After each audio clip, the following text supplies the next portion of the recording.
Quiero agradecer a las autoridades del Colegio de Comunicación y quiero concentrarme en la economía ecuatoriana. Quiero hablar de cuál es la situación actual de la economía ecuatoriana y cuáles parece son algunas de sus perspectivas.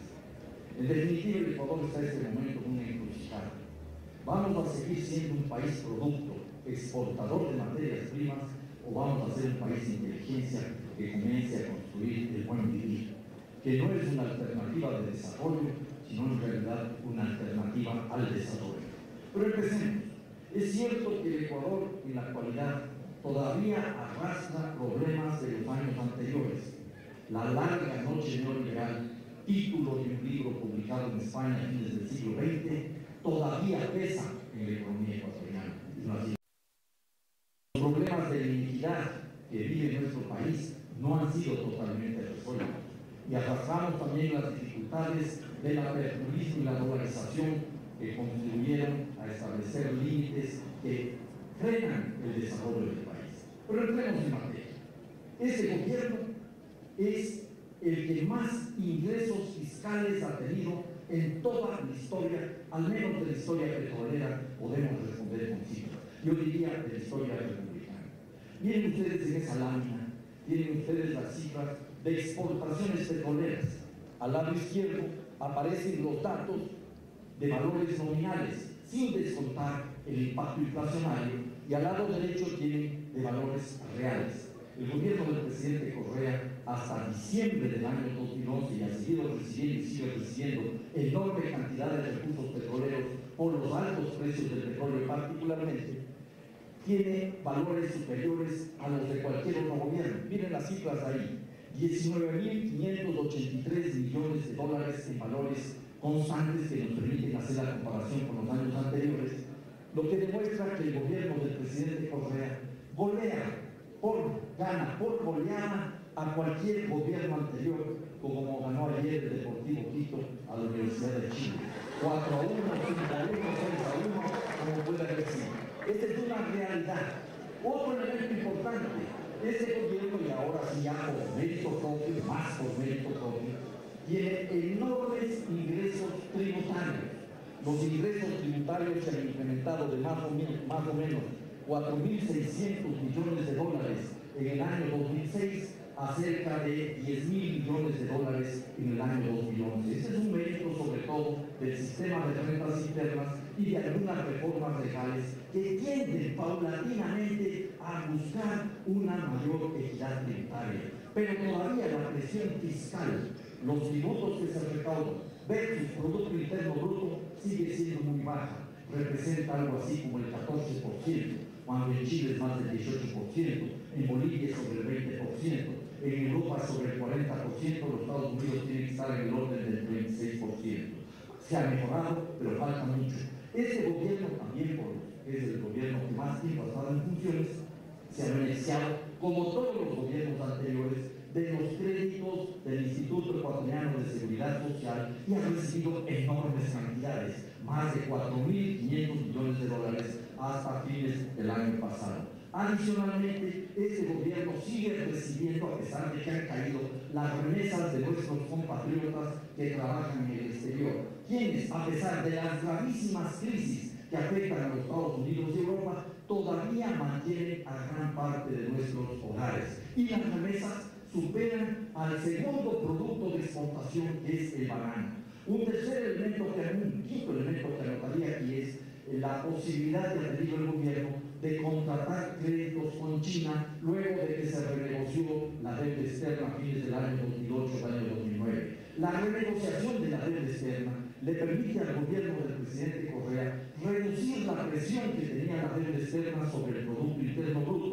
En el año 2001, la relación Producto Interno Bruto, deuda pública, Producto Interno Bruto bordeaba el 67% y llega a un 19.7% en el año 2009. Esto es un paso interesante y positivo. No complementó la totalidad del esfuerzo del gobierno del presidente Correa, que era impugnar legal y legítimamente la deuda fuera y dentro del país, pero de todas maneras logra reducir el peso de la deuda y comienza a contratar créditos, ya no los antiguos acreedores, sino créditos con China. Y vemos cómo la deuda nuevamente, vean la la línea esa celeste que baja hasta el año 2009, comienza nuevamente a subir y comienza a subir de una manera peligrosa. Está bien, me parece muy bien que ya no dependamos de las condicionalidades de política económica impuestas por el Fondo Monetario Internacional, pero aparecen otro tipo de condicionalidades. Los chinos ya nos imponen restricciones a la política, por ejemplo, social, reducción de la educación,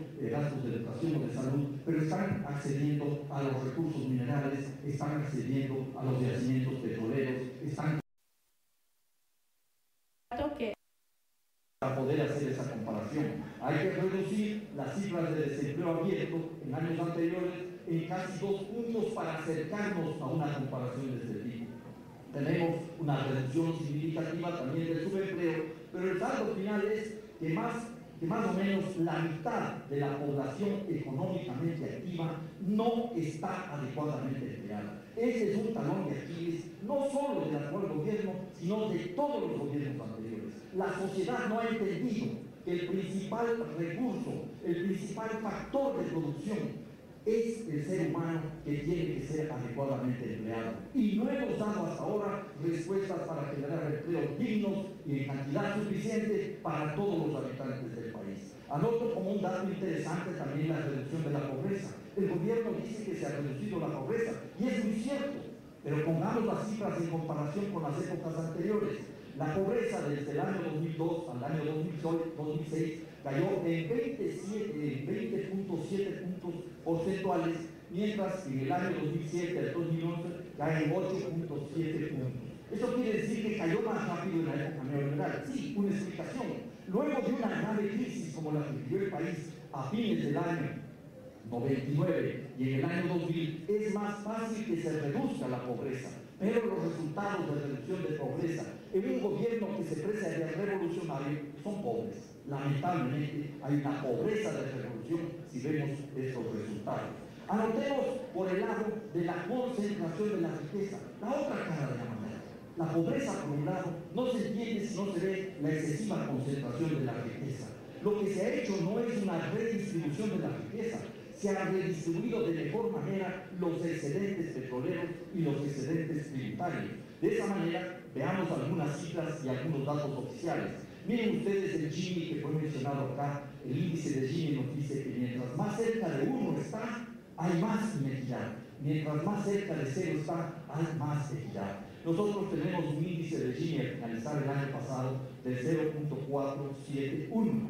Es una reducción importante, sin lugar a dudas, pero similar a la que se logró luego de la grave crisis del tornasiglo. Se ha reducido más o menos en la misma proporción en estos años de revolución ciudadana que en los años del neoliberalismo. Y eso es algo que debe preocupar al gobierno y sobre todo a la sociedad. Y la concentración se presenta de diversa manera. Miren ustedes ahí la concentración de las ventas en el territorio nacional. Se concentran el 46, más del 46%, 46.8% de las ventas en la provincia de Pichincha. En la provincia de Guayas, el 26.3% de las ventas. Entre las dos provincias concentran más del 75% de las ventas. Y eso queda marcado porque el resto del país tiene una menor participación en la riqueza nacional. Las cifras deberían aclarar acá que el grueso de las ventas se concentran en Quito y Guayaquil. Quito es ya la capital económica, algo que por mucho tiempo atrás había sido el puerto principal. Otro dato interesantísimo que podemos anotar acá es que hay una enorme concentración de la economía ecuatoriana en diversos rubros. Una sola empresa, y podría mencionarles todos los sectores de la economía ecuatoriana. En la elaboración de bebidas no alcohólicas, una sola empresa controla el 81% del mercado. En el caso de la elaboración de aceite, una sola empresa controla el 58% del mercado. En el caso de los productos de higiene, 2 empresas controlan el 76% del mercado. En el caso de la elaboración de pastas, fideos y todo lo que son macarrones y demás productos de estos, 2 empresas controlan el 54% del mercado. En el caso de las carnes, una sola empresa, y aquí podríamos poner el nombre, Pronaca, controla el 62% del mercado. Esto quiere decir que ha habido una mejor redistribución de los ingresos petroleros, de los ingresos tributarios, lo cual está muy bien, pero que no hay una propuesta de redistribución de la riqueza nacional. Y vemos acá los resultados en términos de reforma agraria. El presidente de la República dice que él no cree en la reforma agraria, porque redistribuir la tierra es redistribuir pobreza, algo que es absolutamente falso. Taiwán, no hablemos de la China comunista, hablemos de Taiwán. Tuvo como punto de partida para su desarrollo una profunda reforma agraria. La tierra se redistribuyó productivamente con índices promedios de propiedad de 1.7 hectáreas. Eso permitió incrementar la producción, la productividad, la generación de empleo y tener una sociedad mucho más equitativa. Este gobierno no quiere hacer la reforma agraria. Este gobierno no quiere redistribuir el agua, que es un mandato de la Constitución. Este gobierno no está cumpliendo su propia Constitución. La Constitución, el artículo 12, dice que el agua es un derecho humano fundamental, y en el artículo 318 se prohíbe toda forma de privatización del agua. ¿Y cuál es la concentración del agua? Los caudales de agua de riego están muy concentrados. Los campesinos indígenas y no indígenas representan el 86% de los usuarios del agua de riego y controlan apenas el 13% del agua de riego. Los grupos terratenientes, que son los grandes beneficiarios de este gobierno, a la cabeza de los agroimportadores y agroexportadores, controlan el 64% del agua de riego, cuando representan menos del 1% de las unidades productivas agrícolas. Esta es una realidad indiscutible. En síntesis, como dice un documento interno de este gobierno, nunca antes los grupos económicos poderosos estuvieron mejor, nunca antes los más excluidos de la patria estuvieron menos peor. Se ha avanzado, sí, a favor de los sectores populares, pero esto todavía no es una revolución. Esto no parece que será una revolución, porque el gobierno nos quiere llevar del petróleo a la minería. En estos días vamos a cumplir 40 años de la llegada del primer barril de petróleo al Ecuador, el 26 de junio de 1972, y fue transportado este barril desde la Plaza Grande al templete de los héroes del Colegio Militar Eloy Alfaro, donde reposa todavía. Y al parecer ahora el gobierno quiere hacer lo mismo, ya no con una barril de petróleo, sino quizás con una tonelada de cobre o unas cuantas onzas de oro y unas cuantas banderas verde flex para acompañar el desfile al templete de los héroes a los recursos minerales. Yo creo que es muy importante recordar que nuestro país no se ha desarrollado por haber sido un país producto y no un país de inteligencia. País cacautero, país bananero, país camaronero, país floricultor, país petrolero, y ahora nos invitan a ser país minero. El petróleo se acaba. Ahí tienen ustedes una lámina. Esta es de la compañía British Petroleum, que nos dice que las reservas petroleras de Ecuador estarían llegando ya a su cúspide. Cada vez habrá menos petróleo y cada vez con la mayor extracción de petróleo, ven ustedes las mismas cifras acá. La roja nos dice las tasas de extracción de crudo, la azul nos dice las tasas de consumo de crudo. Nos vamos a quedar sin petróleo para exportar, y eso angustia a mucha gente. Si se acaba el petróleo, ¿qué hacemos? Comienzan a temblar algunas personas, y entonces dicen, la minería va a resolver nuestros problemas. Pero ¿qué significa la minería? Hablemos rápidamente, y con esto concluyo para no pasarme el tiempo, de lo que representa, por ejemplo, el campo Mirador. Ahí tienen ustedes una foto del campo Mirador en la cordillera del Fondo, donde hay una altísima biodiversidad y donde viven comunidades indígenas y de campesinos. ¿Qué es lo que plantean las empresas transnacionales? ¿Qué es lo que se va a hacer? Este es un proyecto de minería a cielo abierto. Esta es una lámina de las propias empresas transnacionales, no extraída del archivo del ecologismo infantil, sino de las propias empresas transnacionales, que nos dicen que hay que hacer un tremendo agujero para llegar al mineral y extraer el mineral que luego será procesado fuera del país. Y al otro lado, el material que se extrae se tiene que ir colocando a un lado. Y esto genera una serie de problemas.